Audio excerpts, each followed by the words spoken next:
Di awal pagi ini, satu wawancara akan kami bawakan kepada Auda perkembangan projek ikan pusu semasa pandemik COVID-19. Jadi setentunya ramai di antara kita, atlet-atlet negara kita ni pastinya ramai yang merasa sukar dalam untuk melakukan aktiviti kebiasaan mereka ataupun kesihatan mereka, pencapaian mereka adakah dapat dipeningkatkan ataupun dapat sekurang-kurangnya dibiasakan dan sebagainya.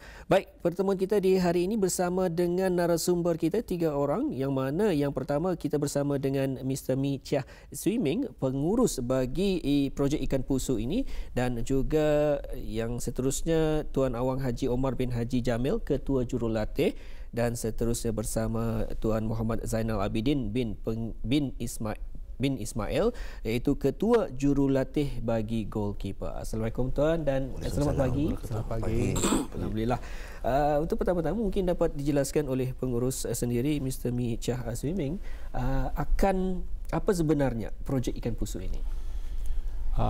Ya, terima kasih. Sebenarnya kalau nak bercakap pasal projek ikan pusu, terpulanglah kita ke sejarah. Ya. Okay. Sejarahnya sudah 20 tahun, iaitu sejak Persatuan Bola Sepak Kebangsaan Brunei, iaitu BAFA, dan lepas Sukan C yang ke-21, jadi pasukan tabuan, iaitu pasukan yang menyertai pertandingan di Malaysia. Jadi mereka memenangi kejuaraan pada tahun 1999. Jadi selepas itu, oleh kerana separuh daripada tim telah bersara, jadi Brunei menghadapi masalah. Jadi BAFA menyedari bahawa kami menghadapi masalah merapatkan prestasi. Jadi oleh kerana saya bekas pensyarah di UBD dalam jurusan pendidikan jasmani dan sains sukan. Jadi pada masa itu, Pinggiran Haji Matusin, Pinggiran Haji Matasan telah bertanya saya macam mana untuk mengatasi masalah macam ni.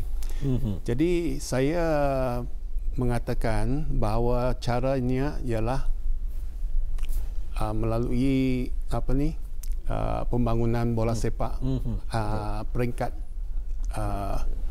akar umbi lah. Ya, betul. Jadi kami telah membuat persiapan untuk membuat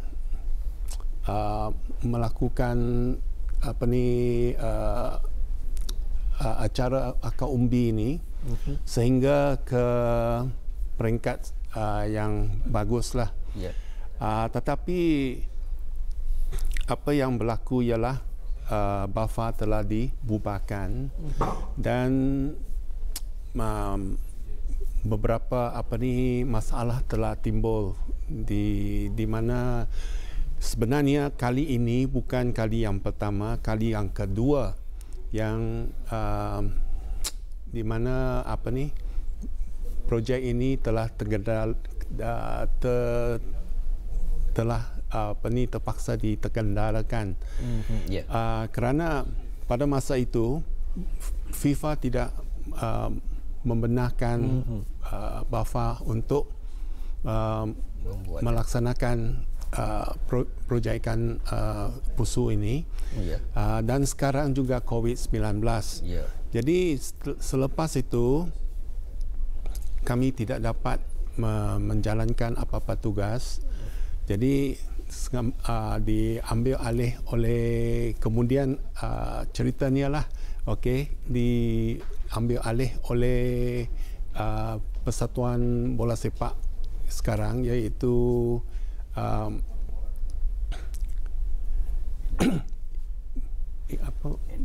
NFABD, ya. NFABD, baik. Itu sedikit sebanyak sedikit sejarah mengenai projek ikan pusu ini. Mungkin kepada Tuan Haji Omar sendiri dapat dijelaskan berapa keramaian mereka ahli-ahli projek ikan pusu ini, Tuan? Okey, Tuan. Terima kasih banyak-banyak, Tuan. Program pembangunan bola sepak projek ikan pusu ini, kalau saya tidak silap, kurang lebih daripada 500 lebih orang mengikut kategori masing-masing lah. Contohnya di bawah umur 4 tahun, 10 tahun, 12 tahun, 14 tahun, 16 tahun dan 18 tahun. Ya, ada ikut yang ikut dia punya kategori masing-masing lah tu. Ya, alhamdulillah. Jadi sebenarnya bukan jua tertumpu kepada satu umur, mungkin sebagai contoh 10 hingga 20 tahun, tapi sebenarnya ada kategori-kategorinya tersendiri dan seramai 500 lebih ya, Tuan. 500 lebih orang itu ia ikut kategori-kategori masing-masing. Ini adalah kami punya program ini, kami punya tujuan adalah untuk membangunkan bola sepak daripada akar umbi. Baik, alhamdulillah. Itu sedikit penerangan mengenai projek ikan pusu kepada AUDA yang kurang belum lagi mengetahui lebih lanjut. Jadi untuk seterusnya kita tertumpu kepada tajuk kita pada hari ini, Tuan, ya. Perkembangan projek ikan pusu semasa pandemik COVID-19. Jadi semasa pandemik COVID-19 ini mungkin bukan saja tertumpu kepada Tuan saja, mungkin dapat dijelaskan juga oleh kita berbincang bincang santai di pagi ini, disebabkan oleh cabaran dari pandemik COVID-19 ini, mungkin dapat dikongsikan apakah antara cabaran-cabarannya? Antara cabarannya ialah tiba-tiba terpaksa berhenti tanpa banyak maklumat yang diberikan pada masa itu. Jadi semua tertanya-tanyalah apa pasal berhenti dan sebagainya. Jadi terpaksalah kami menerangkan. Dan pada masa yang sama kami menyediakan kegiatan-kegiatan untuk memastikan bahawa mereka ni dalam keadaan yang baguslah untuk bermain bola nanti. Dan mungkin dapat dijelaskan, Tuan, pada sebelum adanya solusinya, apakah cabaran mereka ini? Sebelum ada solusi, apa yang mereka lalui anak-anak ini? Okey, terima kasih atas pertanyaan itu. Mungkin sewaktu pandemik COVID-19 ini dan tani menerima maklumat bahawa semua kegiatan bukan saja dalam bola sepak, betul. Semua katanya perniagaan terjejas. Jadi mungkin dari awal itu tadi kan merubah kehidupan yang baru, something new kan tu, something new. Mungkin katanya cabarannya kepada parents, kepada kami untuk katanya permainan ni belum dapat menerima. Orang ni cabarannya belum dapat menerima untuk katanya merubah. Kadang bila kau cuba berlatih belum memahami inilah, orang memahami. Tapi dalam peringkat itu katanya selepas sebulan, 2 bulan, diorang mula adapt kata ke normal baru itulah. Dan bagi pihak kami, cabaran kami untuk memastikan diorang ini sentiasa katanya mengikuti, walaupun tidak sebanyak seperti latihan, tapi kami berbincang di antara pengurus dan ke jurulatihan apa katanya yang harus kami buat untuk diorang ini. Kami katanya mengadap contoh mesin dalam satu grup itu apa yang korang boleh buat petang, latihan-latihannya kan, juggling, buat di rumah. Pasal waktu tu dia dapat keluar, dia dapat di rumah kan. Ya, betul. Jadi atur pagi buat ini, dan macam saya sendiri dalam sebagai ketua jurulatih goalkeeper, saya akan ada mention video ada diorang ni buat latihan-latihan ni. At least terjaga diorang punya itu. Dan hari ke hari selepas itu diorang mula terbiasa kan. Dengan yang fasa yang dibagi itu peringkat-peringkat. Itulah yang cabarannya lah. Baik, itu antara solusinya. Jadi terpaksa menggunakan teknologi kalau kita lihat di negara luar, mereka tertumpu kepada permainan video game. Bagi mereka yang berlomba motosikal sebagai terpaksa menggunakan secara virtual.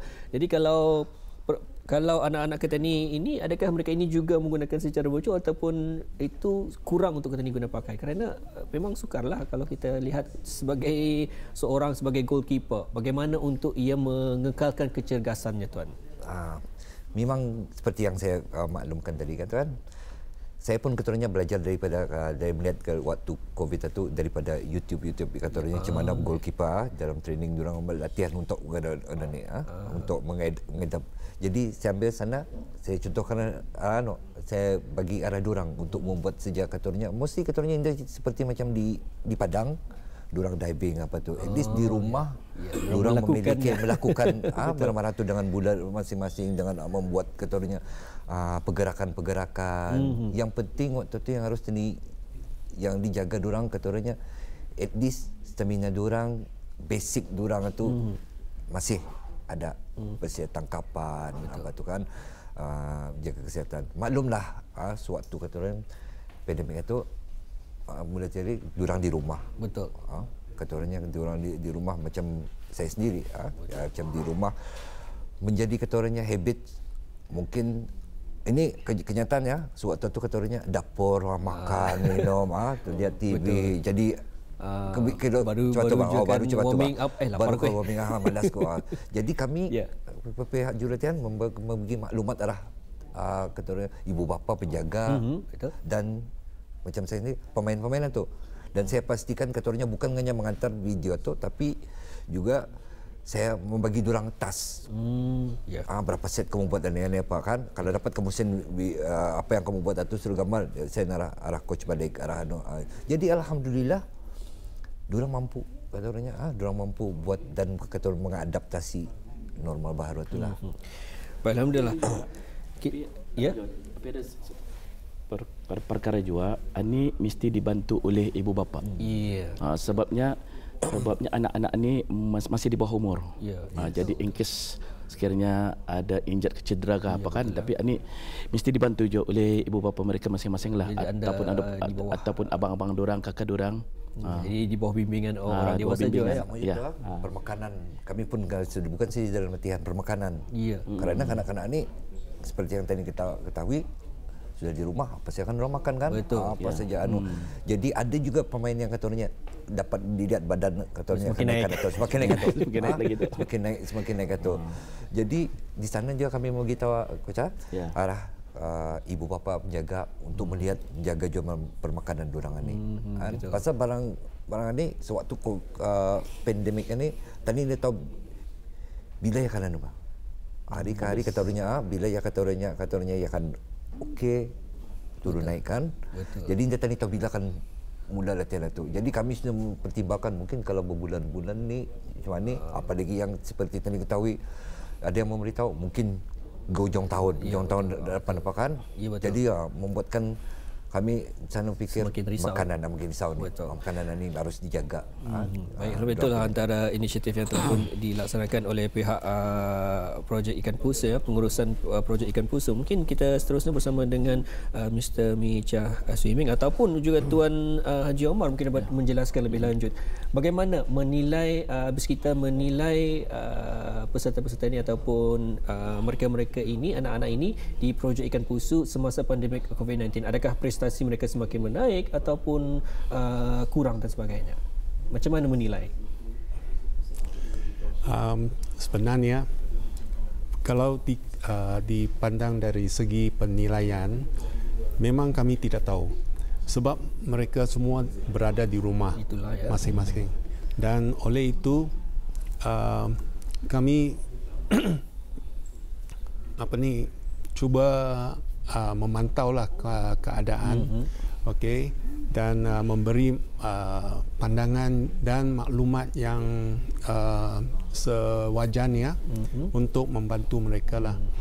Jadi ini bermakna banyak tertumpu kepada yang seperti kalau kita ambil sedikit daripada Tuan Muhammad Sanal tadi, ianya tertumpu kepada interaksi bersama dengan ibu bapa ataupun penjaga agar mereka prestasi mereka ini akan sentiasa meningkat dan juga ataupun sekurang-kurangnya masih lagi dapat dikekalkan tak kiralah dari segi permakanan ataupun dari segi exercise mereka ataupun percubaan mereka dalam melakukan aktiviti-aktiviti yang diberikan. Jadi mungkin dapat lagi dijelaskan apakah respon tuan dari ibu bapa mengenai usaha daripada pengurusan projek ikan pusu ini?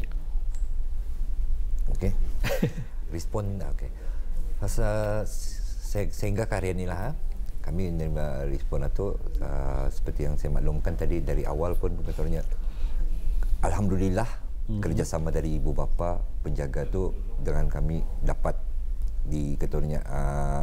dengan baik sekali. Dengan membagi ketoranya perkabaran, kadang ketoranya membagi macam mana keadaan pemain anak-anak bis kita, seperti soalan kita tadi yang awal tu macam mana menilai prestasi ini. Memang ketoranya sukar kami menilai ketoranya latihan yang dibagi itu atau asas ya, basic ya kan. Bukannya kalau di padang dapat dilihat ganya apa yang akan kami cuba buatkan itu supaya ketoranya durangan ni ball feeling durang itu masih ada juggling apa tu kan. Jadi untuk balik kerang suatu hari kalau katanya latihan itu diadakan, jadi at least durang masih mampu membuat. Jadi di padang itu pun nanti katanya dapat dilihat di padang balik katanya latihan itu yang katanya menyeluruh mulakan padu. Kalau di rumah tu apa yang durang buat itu kadang dia juga dapat diakui lah. Dia juga dapat kan katanya disuruh buat itu durang buat benar-benar. Mungkin dalam katanya sebulan itu dalam beberapa minggu tu durang membuat. Ada yang mes sudah, ada yang ada yang katanya banyak tidur tu sudah. Iya betul. Petang itu.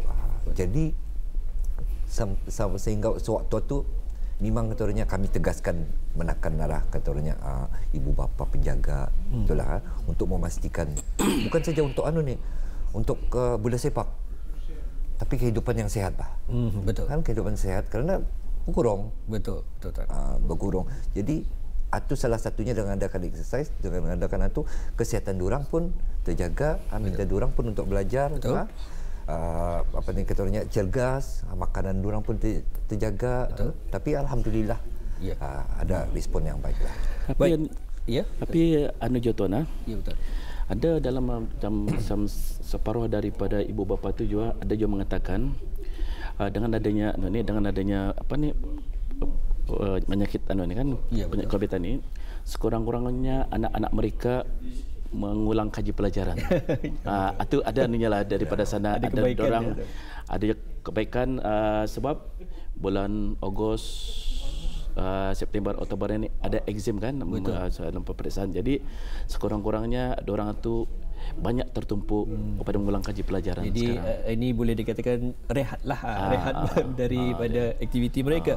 Jadi tuan, pada ketika ini kita ada mendengarkan beberapa sukan dapat diperbolehkan. Adakah projek ikan pusu ini bagi latihannya pada ketika ini dibenarkan ataupun bagaimana? Okey. Yang sebenarnya masa ini program pembangunan bola sepak projek ikan pusu masa ini belum dapat dijalankan. Memandangkan semua pemain yang ada berdaftar dengan projek ikan pusu seramai kurang lebih 500 lebih orang. Jadinya sekiranya program ini untuk mengadakan latihan mungkin Indah dapat mengikut mengikut garis pandu yang mengikut daripada Kementerian Kesihatan. Jadi masa ini yang kalau amba silap 10 orang saja kan, mungkin macam 10 orang. Jadi seramai dibandingkan dengan 500 lebih orang itu di sana jauh jauh perbezaan jauh. Jika sekiranya anda katalah macam contoh saya sebagai head coach, saya akan memilih 10 orang.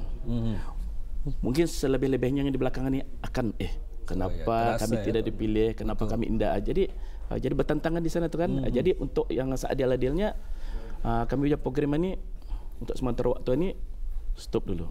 Tapi insyaAllah mudah-mudahanlah segala apa yang ada ni mudah-mudahan hilang secepat mungkin. Sebanyak itulah yang kita boleh lihat secara positifnya ialah kita anggap saja pada ketika ini adalah bagi musim rehat bagi anak-anak ataupun mereka yang mengikuti projek ikan pusu ini. Dan Auja, maaf disebabkan masa sudah pun berada di penghujungnya, kami ucapkan terima kasih dan juga minta maaf jika ada yang belum lagi dapat ditanyakan ya.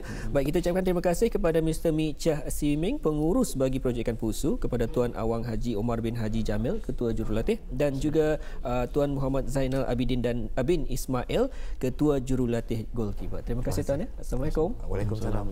Baik.